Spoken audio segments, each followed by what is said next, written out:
Whoever controls the opium poppy controls southern Afghanistan.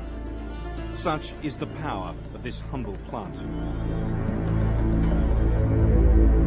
It was a lesson quickly learned by the Soviets, the Mujahideen, then the religious zealots of the Taliban.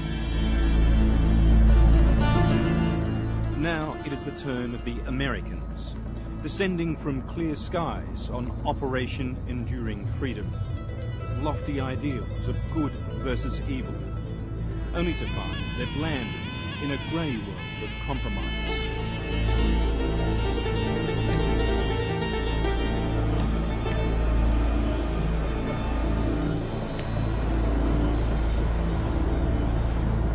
This airport is the gateway to Kandahar, Afghanistan's second city, capital of the biggest opium-growing region in the world. It's now a base for more than 4,000 troops, an American-led coalition of Canadians, Australians, Danes and Germans, all fighting the so-called War on Terror. We have to eliminate, reduce, fight, do everything we can to wipe out terrorism here in Afghanistan.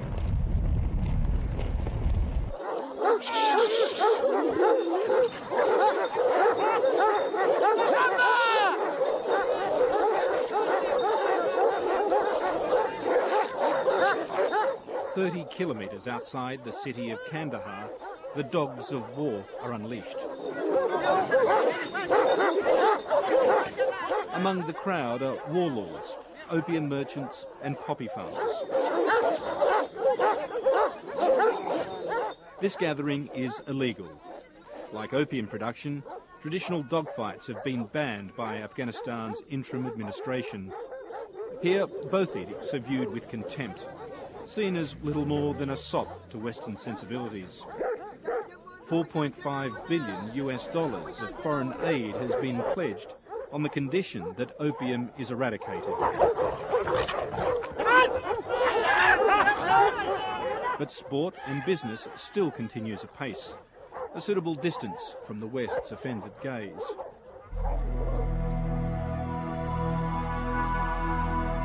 Up until 2 years ago, these fields produced more than 70% of the world's opium, some 4,500 tonnes a year, enough to refine 450 tonnes of heroin. But then, in a bid to win favour with the West, Taliban Supreme Leader Mullah Muhammad Omar declared a ban on poppy cultivation, and the crops vanished overnight. Now, with the Taliban gone, the poppies are back. And despite the fact that this country has been in the grip of one of the worst droughts in 50 years, the farmers are using what little water they have on the crops and are expecting a bumper harvest in May.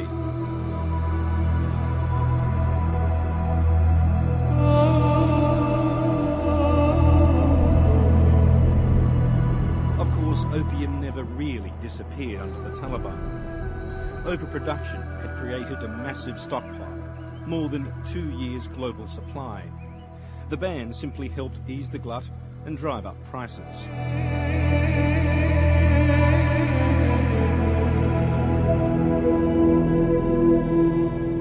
But now stockpiles are falling, and farmers, such as 60-year-old Mohammed Zai Akar, have planted for another season, indebted to the drug barons who provided loans during the Taliban prohibition.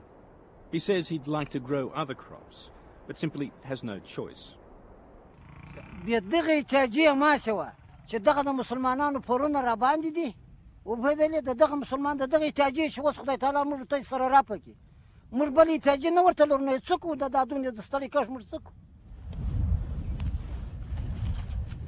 Thousands of other poppy farmers are also caught in Mohammed's poverty trap, working as little more than indentured labourers for the syndicates. In war-ravaged Afghanistan, opium is simply too lucrative to ignore. Poppies require only half the water needed for wheat, yet reap 30 times the profit. Effective Western crop substitution schemes would be prohibitively expensive. They'd also be difficult to enforce because too many officials get a cut of the drug profits. 10% from the farmers, 20% from the traffickers.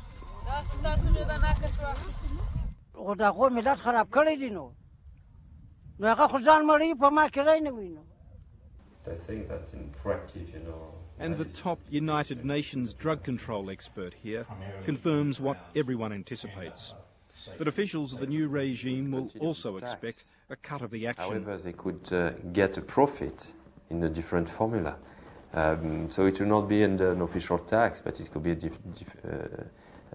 against a different formula again, and get some income. Yeah, could be. But again, it's a better bet than foreign aid, isn't it? No strings. No, you're perfectly right. Yeah. Yes.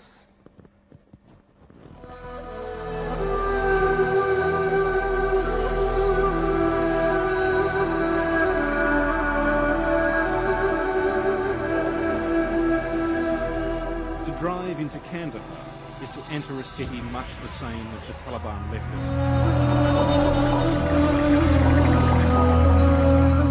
This deeply conservative town was the ideological heartland of the Taliban movement and home to Mullah Omar.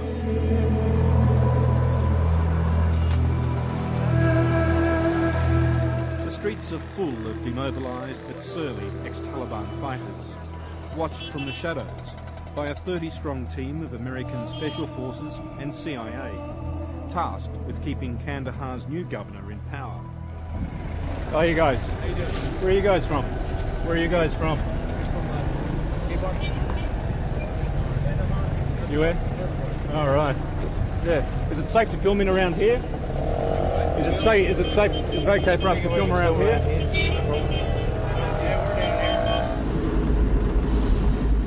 That night, we're summoned to meet the new governor of southern Afghanistan at his heavily guarded compound. Tell him we're here to prove our point of dealing with the governor.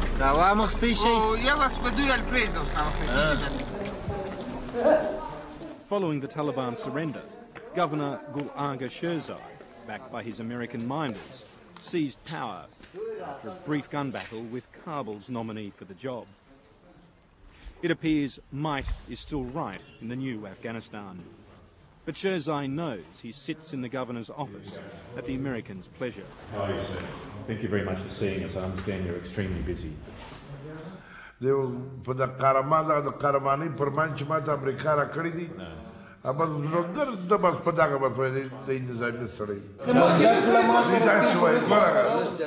is Sherzai's second term as governor.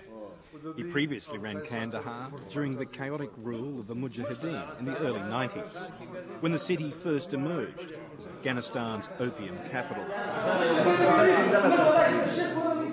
Top of his agenda, he insists, is the destruction of the new opium crop.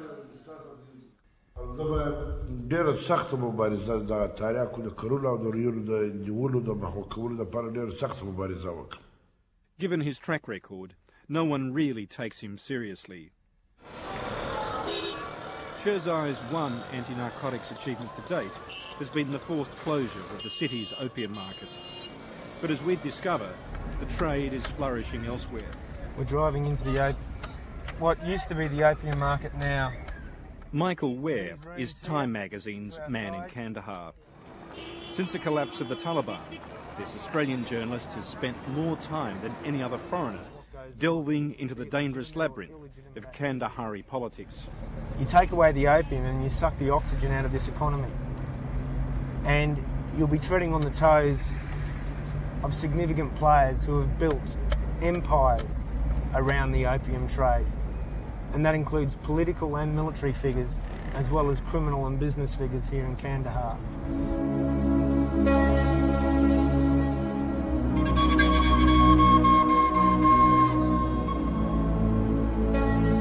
The real business of the opium and heroin trade is still conducted far from the city.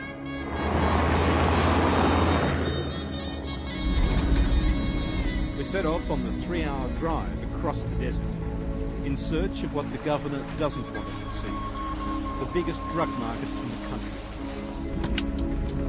On the way, we run straight into what initially appears to be every foreigner's nightmare. A roadblock at heavily armed Taliban, many still wearing their distinctive black or white clothes. But nothing in Afghanistan is ever as it seems. These gunmen are surrendered Talibans. Granted an amnesty, they're now enthusiastic recruits in America's war on terror.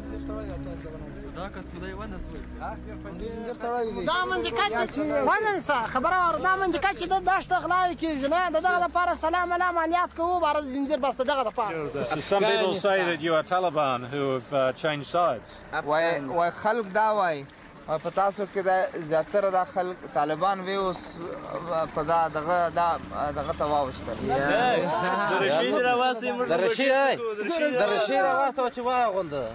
that if you people just provide us the uniform, we'll change.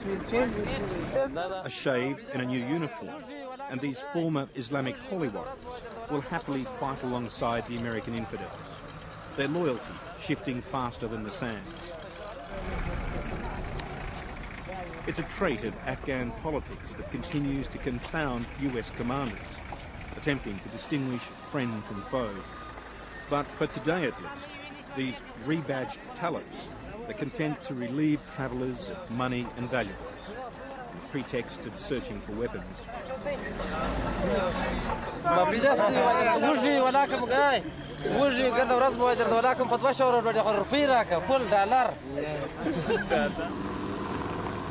We managed to depart with our wallets intact, the gunmen fearing that we are somehow connected to the Americans.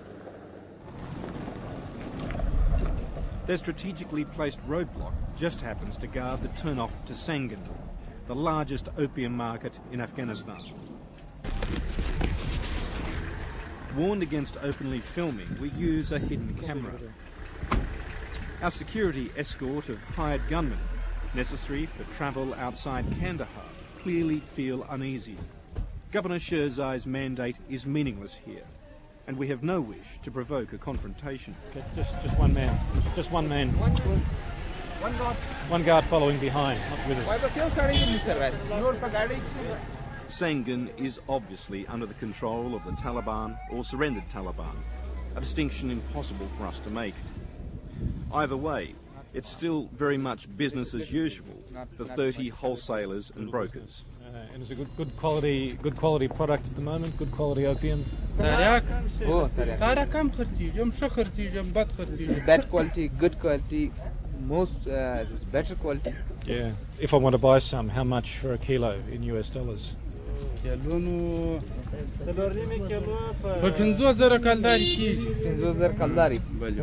Man ka kilo 50,000 rupees per kg. That comes around $800. The shops only hold samples. Serious traffickers wishing to buy in bulk are taken to secret warehouses in the mountains. Yeah. Can we see some product? Just show us some good quality stuff and some ordinary quality stuff.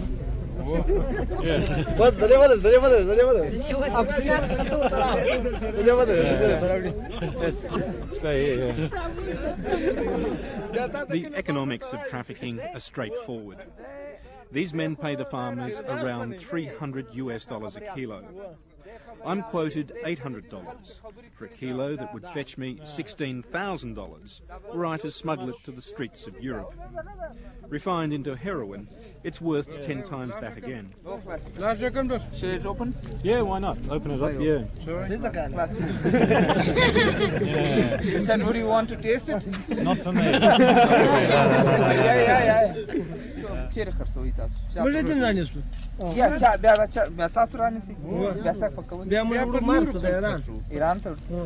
But it must be very dangerous. I've been to Iran. If they catch you in Iran with this, they will execute you.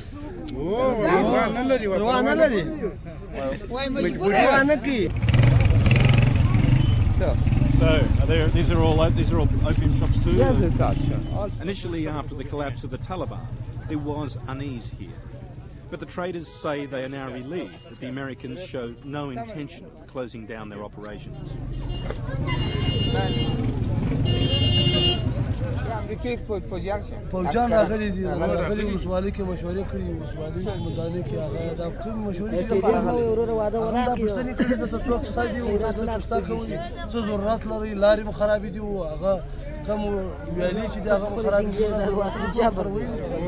دوی بیا خبرې نه دي درته کړي چې دا دوکانونه بند کړي یا دغه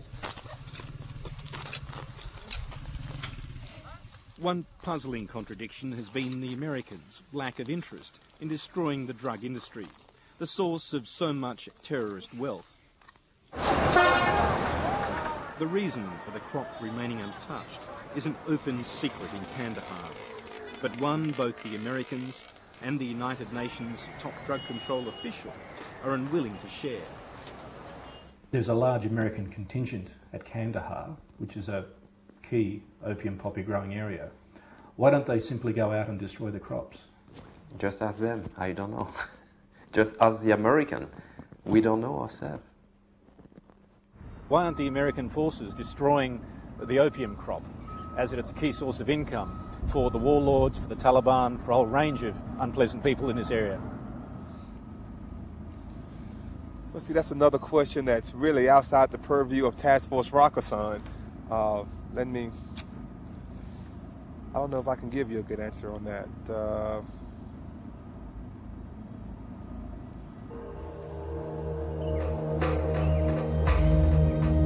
The answer lies with this man, Haji Bashir. He is the heroin and opium overlord of southern Afghanistan, whose operations continue unimpeded by the US presence. Bashir's drug empire helped finance the Taliban, and he was a close friend of Supreme Leader Mullah Omar. Today, he quite literally owns Kandahar. From this point on, in the centre of Kandahar, from this roundabout all the way down this main road, the buildings on both sides of the street for another kilometre or maybe a little bit more are all owned by a man named Haji Bashir. He's the most powerful drug lord in southern Afghanistan. With each new administration that comes to Kandahar, they have to face the choice of either taking Haji Bashir on or making a deal with him. Invariably, every government that has taken office has quickly come and made a deal with Haji Bashir.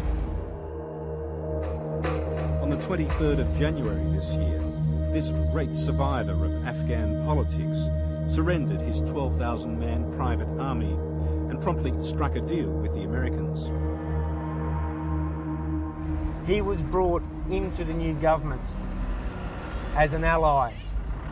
He now provides much needed military muscle that this relatively weak governor needs.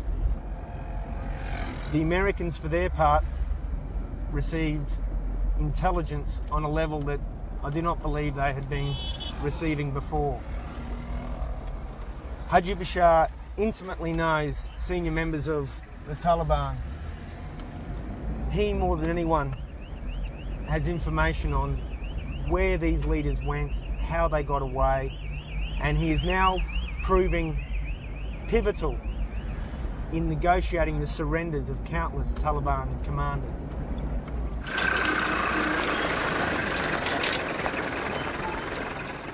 Haji Bashir's narcotics empire remains untouched. No one has ever dared to take him on and lived, until now. One man who says he'll try is Kandahar's new police chief, Brigadier Mohammed Akram, though his motives for doing so are open to question. As a former warlord and political opponent of the new governor, he may crave a slice of the trade for himself. Brigadier Akram confirms that Bashir is still very much in business and seems to relish the prospect of a showdown with Washington's favourite drug baron. بله د حاجي بشر نوم خو ډیر راځي. حاجي بشر د شلو دیرشو کالو څخه غټ قاچاقبر دی. ټول د هیروینو د تاریاکو کار کوي. د چې اروپا ته صادروي. حاجي بشر هغه شخص دی چې د هیروینو ممکن په جهان کې په زرو خلک وژل سوي و مریضان سوي او د شک وتلی دا کار کوي اوس هم کوي. Are the Americans aware of his background? Have you told them about this? بالکل امریکایان په دې خبر دي چې دی غټ قاچاقبر دی. کوم وخت چې دی تسلیم شوی نه و امریکایانو د په کور باندې چاپې وولې تلاشي کوي ویې کتې چې څونه هیروین او چرس هلته شته خو د خپل کور څخه هیروین او تاریاکو دا شی ایستلي وه هلته څه شی موجود نه و امریکایان په خبر دي او دی به ډېر د نږدې سره تعقیبوي چې دی بیا څه کوي.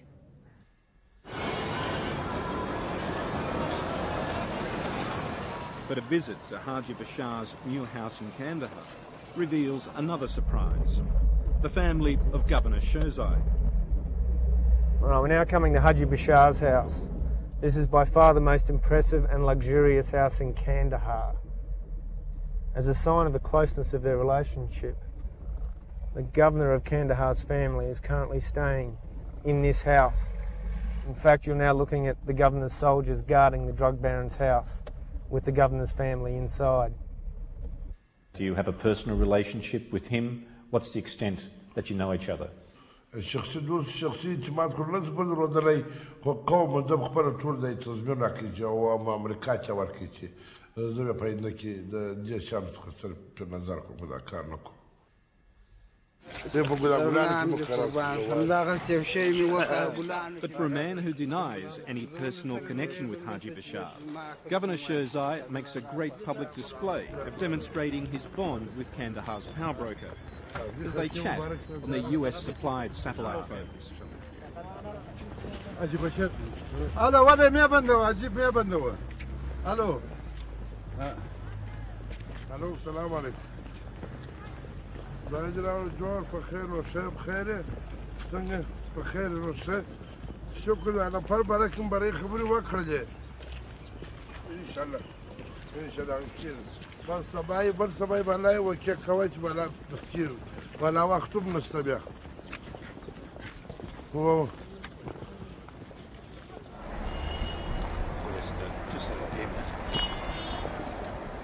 Haji Bashir was out of town, apparently on business with the Americans.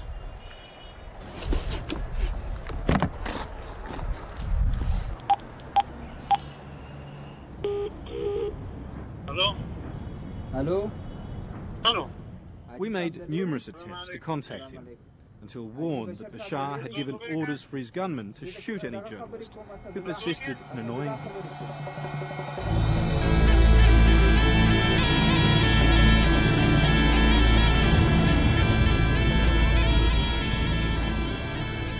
The Americans insist that amid the war on terror, they've continued to wage war on drugs, calling in airstrikes and the special forces to destroy opium warehouses and the estimated 400 heroin labs in the country. But on the ground, there's simply no evidence to support these claims.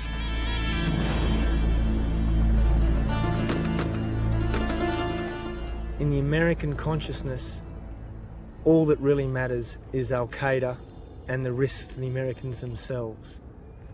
Anything else, be it liberating these people, be it establishing a new democratic government, be it rebuilding this country, or be it putting a stop to the opium trade, are much, much lower priorities. So I do not think it is something that the American public or the American government really has at the forefront of their agenda.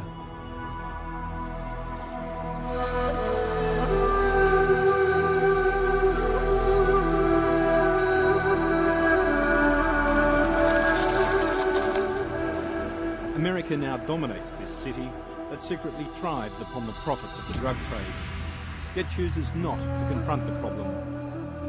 90% of Europe's heroin originates from here. Almost none of it ends up on American streets.